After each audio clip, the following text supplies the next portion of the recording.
Welcome to Module 2 of the Facebook advertising system from LeadPages. I'm Bob, the teacher, the marketing educator here, and we've discovered a lot about Facebook ads through obsessing over the details. In this module, I want to introduce you to Andrew Scherr, our in-house paid media specialist, who will break down how we run our advertising campaigns.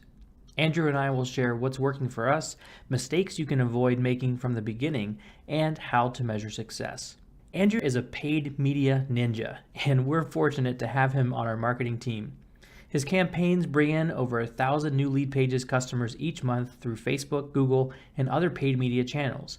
In fact, with just Facebook, Andrew helps us add at least 4,000 leads and over 250 customers to our audience every month. Andrew, thanks for joining me today. Not a problem, Bob. You're exploring and basically running all of our advertising campaigns on Facebook, as well as other media channels. Correct. Anything that kind of has a direct marketing return that we actually pay for is under my umbrella. Before we get too deep, I'd love to know, do you have an example result that you're really excited about with our Facebook advertising campaigns that we'll then explore a little bit as our discussion continues? Yeah, I think it's kind of high level, but just the fact that we've been able to scale at the rate that we have, we've had no problem growing both ad spend and revenue month over month, well beyond kind of our goal rate that we're going after. Awesome. So that's like increasing our ad spend by 25, 40% or something like that, or higher or lower? It was a lot faster at the beginning. It started to slow down, but even the slowing down is still 20% month over month. So now, as we go forward, I want to ask you just a ton of questions and really just dive into the magic that you've been able to do with our account. In that process, discover what are some best practices that our LeadPages customers can use in tandem with their LeadPages account with their advertising campaigns. So to start out, let me ask you this. What are some initial mistakes first-time advertisers tend to have when they're doing their advertising? I think from a Facebook side of things, it's not utilizing the awesome targeting that they have and the capabilities to really come up with a finite audience. You can go as broad as you want or as finite as you want, but I always recommend as finite as possible right away. Use the targeting capabilities, even if it's a small audience. Find something that works and then start to expand from there, rather than just the shotgun approach of, hey, we're going to throw ads out to everyone, which we did at the beginning and they didn't work really well. Really try to target down to a small audience, start there, find something that works, and then expand on that. What would you say is a good number for that audience? Because since you're running the targeting and you have the interests and behaviors and whatever, you can go from millions down to 100. So what would be a good target number for somebody to define that finite audience to? Since a lot of Facebook is retargeting and running lookalike audiences, depends on the amount of traffic to your site. So if you're retargeting, if you can find a group that encompasses 5 to 10% of your total audience, or that range of number would probably be a good place to start. And then with Facebook's lookalike capabilities, that can grow. You do a 1% lookalike and you're at 200,000, 2 million people relatively quickly, but start small, definitely. Okay, cool. I also see a lot of people tend to pay a lot of attention to a few different metrics in the Facebook reporting. There's cost per click, there's cost per conversion, there's CPM, there's all these other abbreviations. We're going to dive into some of those today, but which of those do you feel are the key metrics that you want people to be paying attention to? It depends on your goals. So if you are looking to drive a website conversion, it's going to be cost per conversion. If you're looking for general traffic, your cost per thousand, your cost per click are going to be your biggest metrics. And then if you're looking for an actual shopping cart purchase on your site, cost per customer, cost per checkout is going to be your biggest metric to keep an eye on. Cool. And assuming since most of our folks are LeadPages customers that are listening to this course or will soon be, that conversion metric is going to be high for them as well. There are two types of conversions. There are leads and there are sales. So talk to us a little bit about your thinking process of which one to focus on. If you're using LeadPages, that the cost per lead is going to be the biggest metric for you. That's basically looking at the cost to have somebody click on your Facebook ad, ultimately end up on your lead page, and then turn into someone that you're able to market. From there, your marketing automation process comes into play to turn them into an actual customer. But the metric that you should rely on from the Facebook side of things is that cost per lead, or cost to acquire that email address. Cool. And you've been pretty ninja-like at getting our cost per lead down quite a bit. What are some things that people will be thinking about from the start that helps drive that cost per lead down? I think definitely keeping an eye on metrics on a daily basis, even a couple times a day, helps. The faster you can turn something off that's not working, the more you cut that excess spend that ultimately makes your cost per lead go up. And then back to that original point of targeting, I think is big. If you find someone who is genuinely interested in what you have to offer from the start, that conversion rate's going to be a lot better on your landing page, which ultimately ends up in a lower cost per lead. So as you're looking at the cost per lead as a metric, what do we need to know about within the Facebook environment to put onto our own websites, to put on LeadPages, to put on whatever pages we need to make sure that that number is actually accurately reported? Yeah, Facebook allows you to create as many conversion pixels as you'd like. How you do it from a cost per lead standpoint and when you're using a program like LeadPages is create a pixel inside of LeadPages, a conversion pixel, call it a lead, call it a registrant, whatever that person is ultimately doing on your page. And then you place that snippet of code on the thank you page behind your lead page. That way Facebook knows somebody got to that page, which means they've given you their email address and it counts it as a lead or a conversion or a registration, whatever you're calling it inside of Facebook. Cool. Now, one of the things that I've really loved learning from you over the last couple of months of working with you here at LeadPages is the concepts of retargeting and the lookalike audience. So I really want to explore that because I think this is going to open up the minds of the people watching this course, what's possible and why people are so eager to successfully run ad campaigns on Facebook particularly. So talk to me a little bit about what retargeting is. Yeah, just retargeting in general is delivering an ad to somebody who has been to your site, a page on your site. Similar to that conversion pixel, Facebook also lets you put a retargeting pixel anywhere on your site. I recommend everywhere on your site so you can retarget all of that traffic. They then cookie that person, and then you can follow that person when they come back to Facebook and deliver them an ad for your business or your service. And you use retargeting in other ad platforms as well. Like I see LeadPages ads on blogs and other people's websites all the time, but it can be specifically just for Facebook. You mentioned putting your retargeting pixel everywhere. Is there a reason why you would use a different retargeting pixel on different parts of your website depending on what behavior someone has done on your site? Yeah, so in other platforms that it actually works like that. The glory of Facebook is they allow you to put one retargeting pixel on your whole site, and then inside of the Facebook ads platform, you can start to segment your traffic based on what page they went to, whether they got to the thank you page, whether they didn't get to the thank you page. So it's actually a lot easier than using other retargeting platforms because it's one pixel across your whole site. Cool. And that would be important for somebody to use because once somebody's bought your product, you want to save a little money and not keep sending them ads for the thing they've already bought. Exactly. So you'd create two different audiences, one for someone who has been to your site, and then one for someone who has been to your site and got to the thank you page, and then you can exclude that second audience from your ads. You've already got their email address, they've already purchased a product from you, no use to spend money on them anymore. Perfect. Now let's talk a little bit about the idea of lookalike audiences. In this course, we're exploring all avenues of target audiences and how to create audiences, how to import audiences from your existing database and so forth.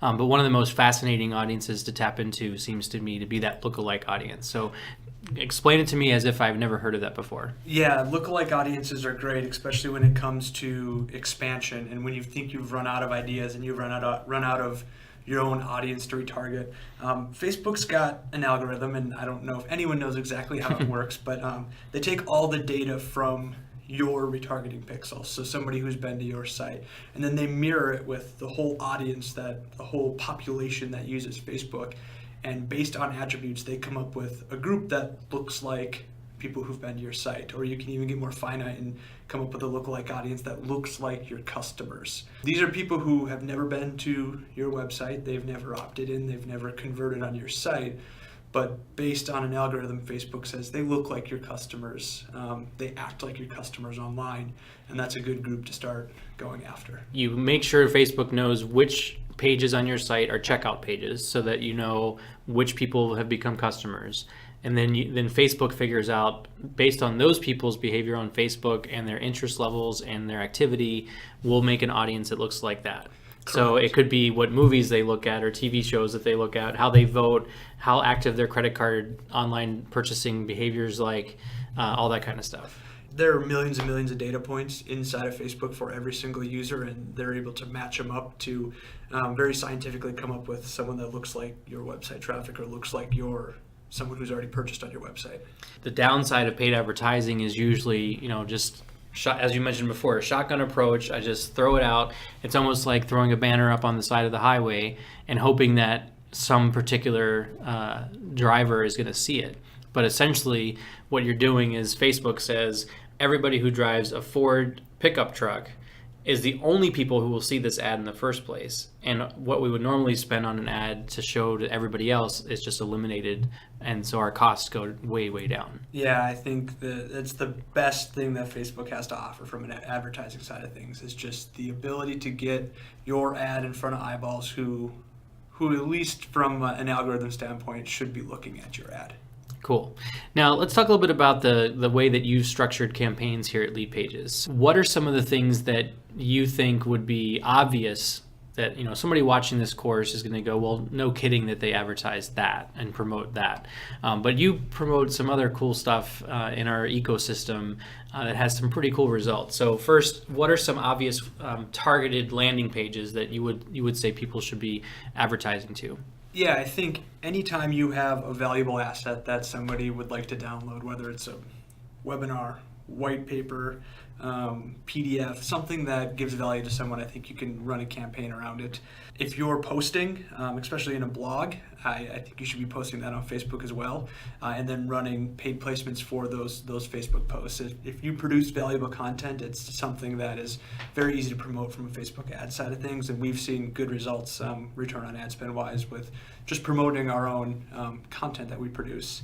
So free reports, free downloads, webinar registrations, etc. Those are good places to go to, and then they're on your email list. Then you can market to them afterwards. You also mentioned blog posts. What are some key things that that we do right here at LeadPages that makes advertising to a blog post really profitable in the end run?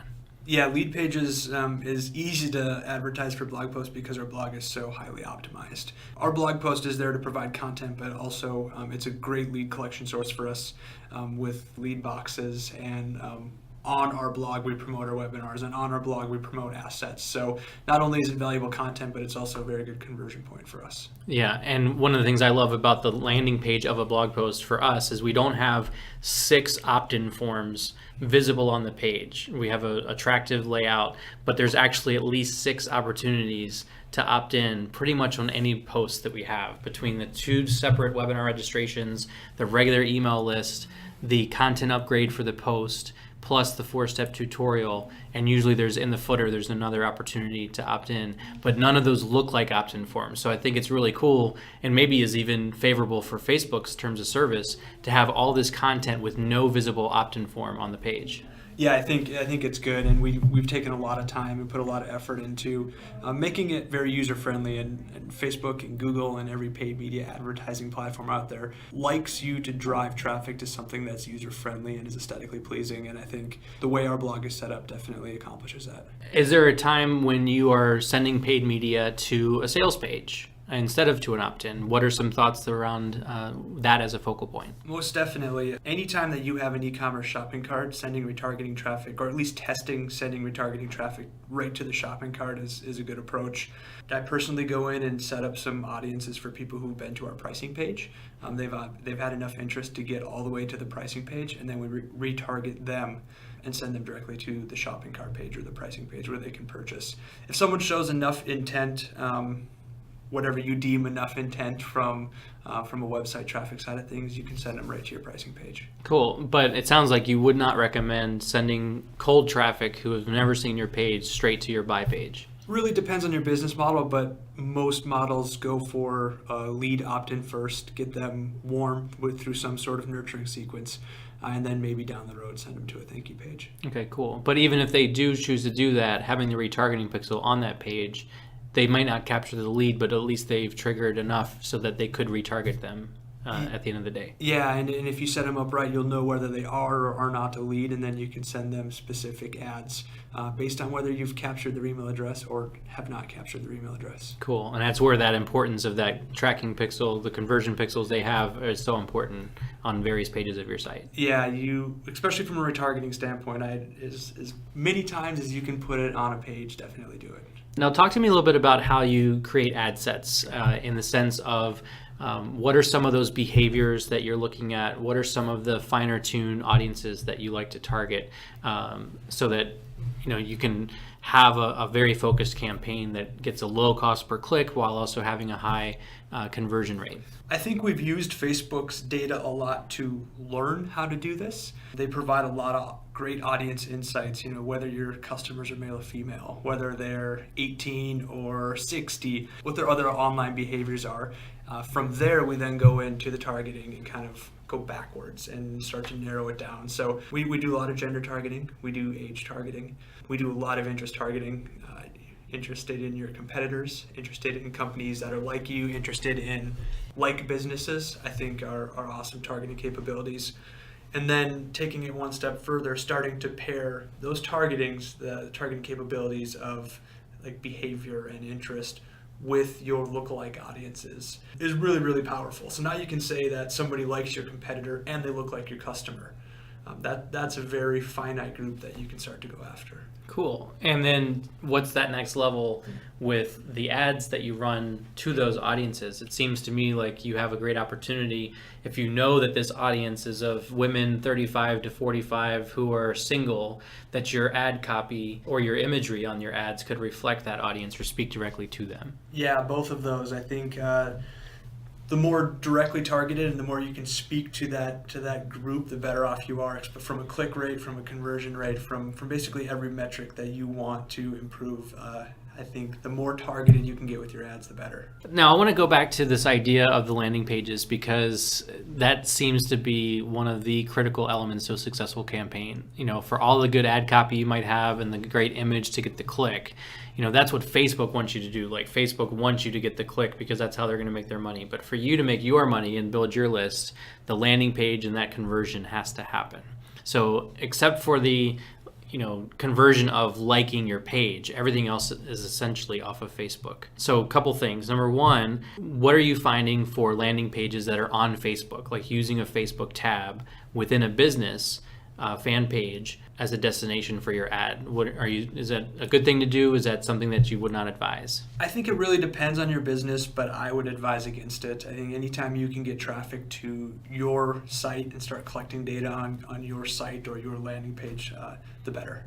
Cool. The reputation is that sending traffic within Facebook will reduce your costs. The conversion to me seems like it would be a lot less because you've got distractions, you have notifications, you have other ads, etc. So it seems like steering them off the site to your own properties would be better in that way too. Yeah, definitely. It's something we do as a best practice. You may see a lower cost per click or you may see a lower cost per thousand sending them to a Facebook page, but in my experience, I've seen a lot lower conversion rate, and it's still been cost beneficial to send them to our own site. Cool. So let's talk about those landing pages that are off the site. So obviously, you and I are both biased because we work for LeadPages, and we're going to encourage anybody watching this video to use LeadPages. But what are some of the ideas of conversion that people should have on their landing pages to get successful ad campaigns rocking? Yeah, I think LeadPages, again, I'm going to sound like a homer, but makes it super easy. When it comes down to it, when you get somebody to that page, it's about converting. It's about getting them to click a button and give you their email address or whatever information you're trying to obtain. You can sort by conversion rate in LeadPages. We start at the top. Internally, we do the exact same thing that our customers do. We start with the highest converting landing pages. They've been tested.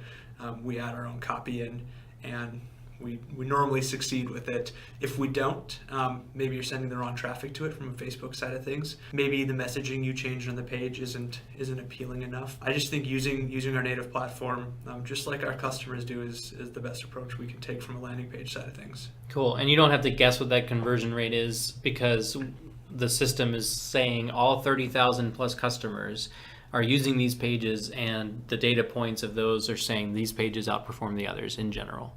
Definitely, and you can break it down by what you're trying to accomplish too. So if you want a long form enterprise level, we've got a page for that, and you can sort by conversion rate. If you're looking for a pre-sale page, we've got a page for that. If you're looking for a simple opt-in page, we've got a page for that. We just test them just like every customer does, and test the ad copy and test the traffic we're sending to them until we find a sweet spot. Cool. Are there any elements of that landing page that maybe it's part of the template and somebody might try to hide it, or they should include it to make sure that they're in line with Facebook's terms of service? Facebook is a lot less stringent than a company like Google AdWords when it comes to landing pages. One thing you probably don't want to do is autoplay video on the landing page, but besides that, most of our LeadPages templates adhere to what Facebook's looking for from a landing page side of things.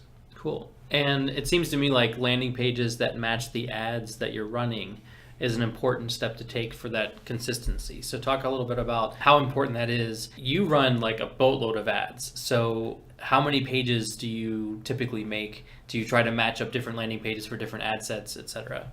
Yeah, that's the labor intensive part. LeadPages makes it pretty easy just with a point and click and swap out some text. Back to the more finite part, more finite point that I've been making. The more finite you can get, I mean, if your headline in your ad matches your headline on the landing page, the better off you are. I know that's probably impossible for some advertisers who are running hundreds and hundreds of campaigns, but if you're running a couple, take the time to make the changes, duplicate that landing page, make the changes so that the messaging in your ad matches the messaging on the landing page, and you'll probably see a higher conversion rate because of it.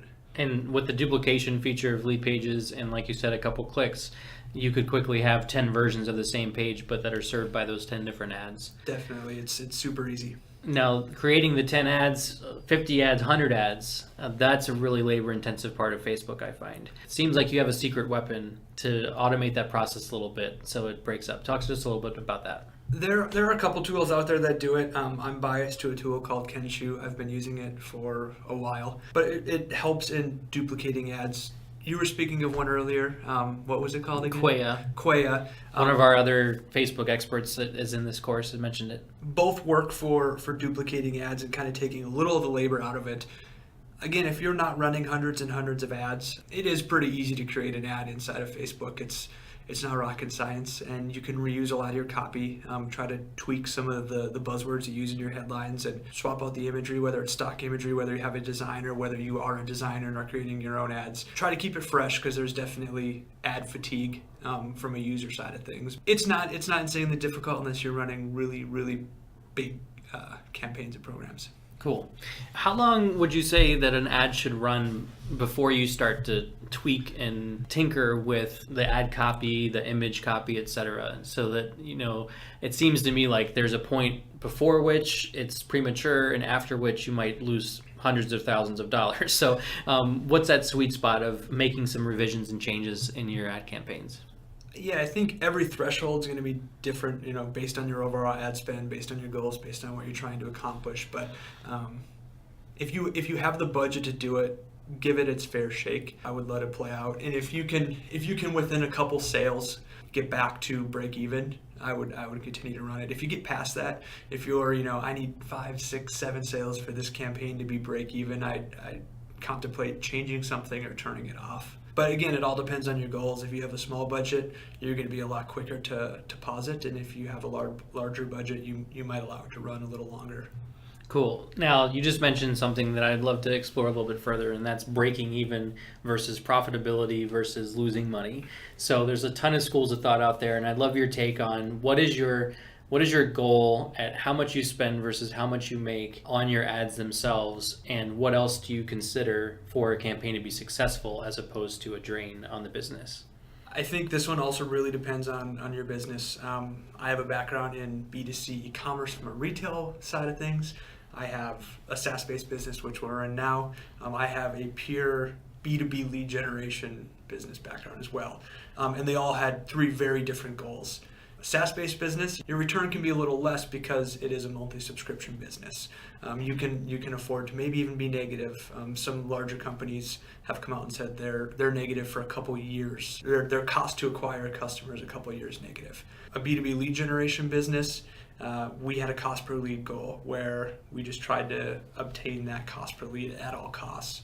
And a B2C side is a little different as well because you have different margins. You may be drop shipping a product, you may be creating it on your own. So I think the biggest thing is to set your goals from the beginning, really put some thought into planning it out, what you're trying to obtain from a return side of things, whether it's a return on your ad spend, whether it's a cost per lead.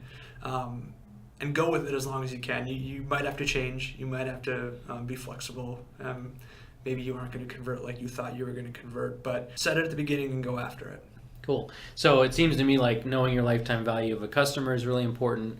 So here at LeadPages, I'd love to know like specifically our strategy as a software as a service company with subscriptions of monthly and annual rates and so forth. When you're looking at your spreadsheet for success or not, what is your target for return on investment of those ads? Yeah, we shoot for a 1-to-1 on the initial purchase. So spend what it takes to what we're going to get in return from a revenue side of things on that first purchase. Like you mentioned, we have monthly plans, we have annual plans, and once we get somebody in the door, we think people see the value of our product. A lot of people stay on for a long time. We've got an awesome customer service team. The goal is to break even from the start and then to allow all of our awesome internal components and our product to do the rest. And it seems to me that you're actually failing at hitting that 1-to-1 mark. You keep coming back with numbers that are above that. Yes, if you can call it failing if you want, but we have been very successful so far. Facebook's a big part of it. We have a big following, which is great. We have a lot of retargeting capabilities, so we can build a lot of lookalike audiences off of that following. Cool. So it's like 1.5 to 2.0 or something like that we've been seeing in the ratio. Yeah, on a given month, anywhere between 1 to 2.5 return on that initial purchase. That's awesome. Very cool. My next question for you involves the ad copy. So with so many different things, obviously we can't talk about every individual instance, but when you're targeting a free gift or a free webinar, which we advertise a lot, what are some of the phrases or types of statements that you're making in the ad copy above the image and below the image that seems to work out quite well? Are you asking questions? Are you making statements? Are you being curious? Are you being controversial? Like what's going on there in your mind as you're making those ads? We've tried it all. Facebook's a lot different than other paid media platforms where it's a disruptive form of advertising. Someone isn't Googling your brand name, isn't Googling your product. You can do anything from a simple branding message to shock and awe with imaging and with your ad text. The larger we get, we're moving more towards branding. The more people that know us, the more we can drive our brand home and still get the same click rate, still get the same conversion rate. But if you're smaller, I definitely try to test some different things out. Questions have worked well for us in the past. Big call to actions, definitely. Anything that says free in it entices people, especially when it's disruptive. In a different module, we'll have a conversation about design of those images, but are you noticing anything particular about text and text versus images? Obviously, there's a 20% rule and all that, but I've seen some ads that have absolutely no text whatsoever, and then others where the text is very obvious and contrasted versus others that's just like it's maybe 1 or 2 words. So have you noticed any patterns of what's working for us here, or is that something that we're still exploring? We definitely test it out. We run straight images with no text, and we run some heavily branded stuff with as much text as you could possibly get in with the 20% rule. So I think it's something to test, definitely. I would prefer text over no text if I was starting from scratch and was just running my first ad campaign, though. Andrew, I have another question for you that a lot of our viewers are likely interested to know, and that is, when is it important for them to do it themselves, and when should they hire an agency to manage campaigns for them? What are some of the thought processes that you would recommend people think about to make that decision? I think it depends on kind of the time you have to spend on it. Facebook is something where you need to be going in, and as we talked about, changing ads, there's ad fatigue, there's a lot of labor involved with it. If it's something that you can't handle, an agency is probably the first place you would look if you can't bring somebody in-house. I think cost is the biggest thing when it comes to an agency, and there's agencies that work as a flat rate every month and they'll manage your ads for you. You still pay the ad spend. Or there's agencies that will charge you a percentage of the ad spend. So if you're spending $20,000, they may take $2,000 or 10% a month as well. I think general rule of thumb, at least what I've seen in my experience, is if you can whether it's flat rate or whether you're paying a percentage, if you could say anywhere in between that 8 to 15% of ad spend range, it might be worth looking into an agency. But Facebook's platform is very easy for even the novice to use. So maybe get in, learn something about it. If you think it could be successful and you don't have enough time, then start to look towards an agency. Cool. And again, that really comes down to the math of knowing your numbers and knowing what are you able to comfortably spend, knowing that your ROI should be at least even or slightly positive if you have that revenue model in mind. Yeah, if you know your numbers and you're convinced that an agency can bring you an incremental increase, I think it's something to test out. Maybe bring someone in-house, or maybe you just dedicate a little more time to it yourself as well. What question have I not asked you so far that you want to make sure that anyone who's exploring advertising on Facebook for their business, what else should I ask you that I might just not know enough about to ask you about? It hasn't been a direct question, but I spoke about it a lot, and I think the biggest thing from a Facebook side of things is to utilize their targeting capabilities. Take the time, dive in, know what's under every one of those drop downs and how it can impact your business and how you can get to your customers with it. And then to utilize the audience portion of it as well. I think those are the two biggest things. Retarget your own audience, build lookalikes off your audience, build lookalikes off of your customers, build lookalikes off of people who've been to your pricing page. Testing is huge, and just to get in, utilize all this data and test stuff out, and you'll find a successful campaign to run.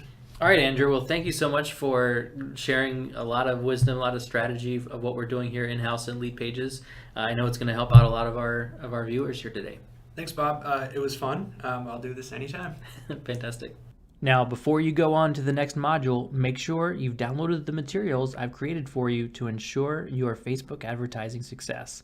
Simply click on the button below to download all the videos, audios, handouts, and the Facebook advertising system mind map. Just enter in your email address and let me know where we can send those files to your inbox. And when you're ready, go ahead and jump into the next module, and I'll lead you further down the path of growing your business with Facebook advertising and LeadPages.